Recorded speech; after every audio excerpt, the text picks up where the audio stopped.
اور جتنے school Islamic school کے نام پہ چل رہے ہیں وہ اسلام کے نام پہ داغ اور دھبا ہیں، جہاں پر لڑکے کو لڑکی کے بازو بٹھا رہے ہیں اور اسے اسلامک اسکول کا نام دے رہے ہیں۔ اسلام اس کو پسند ہی نہیں کرتا، جائز ہی نہیں قرار دیتا، تو پھر تمہارا اسکول اسلامک اسکول کیسے ہوا؟ ہاں تم یہ بول لو کہ میرا اسکول مسلم مینجمنٹ اسکول ہے، اسلامک اسکول نہیں ہے۔ تم اسلام کے نمائندے نہیں بن سکتے، تم مسلمان ہونے کی حیثیت سے ایک اسکول چلا لے سکتے ہو بس، لیکن نام اس کا اسلامی اسکول دینا اور کو ایجوکیشن کے ساتھ دینا یہ حرام اور ناجائز ہے، اور اس میں کسی کا اختلاف نہیں ہے۔ حضرت ام سلمہ رضی اللہ تعالیٰ عنہ فرماتی ہیں کہ آپ علیہ السلام نے فرمایا ترخی المرأۃ الازار شبرا، مرد کے لیے حکم ہے کہ وہ ٹخنے سے اوپر پینٹ اور پیجامہ پہنے،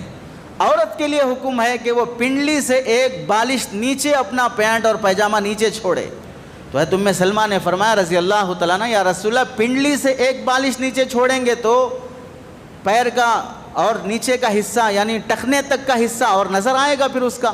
ٹخنے نہیں چھپیں گے اس کے۔ پھر تو آپ علیہ السلام نے کیا فرمایا اذن تنکشف اقدامہن قال فیرخین ذراعا، اگر اس وقت اسے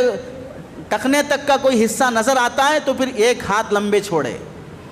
کپڑا نیچے لٹتا ہو تو لڑنے دے، لیکن اپنے ٹخنے تک وہ چھپانا چاہیے عورت۔ اور آج کپڑے پینٹ عورتوں کے کیسے نکل رہے ہیں، نائٹ میں پہننے کے کیسے نکل رہے ہیں، وہ سارے کے سارے ٹخنے کے اوپر نکل رہے ہیں، بلکہ تو گھٹنے کے اوپر بھی عورتیں اور لڑکیاں پہن رہے ہیں، اسے یہ ماڈرنزم سمجھ رہے ہیں، فیشن سمجھ رہے ہیں، حالانکہ بے حیائی ہے۔ کوئی بھی گزرنے والا اس کی ران اور اس کی پنڈلیاں دیکھے بغیر گزر رہا ہو اور دیکھنے کے بعد اس کے دل اور خیالات بگڑ نہ رہے ہوں، ایسا بہت کم ہوتا ہے۔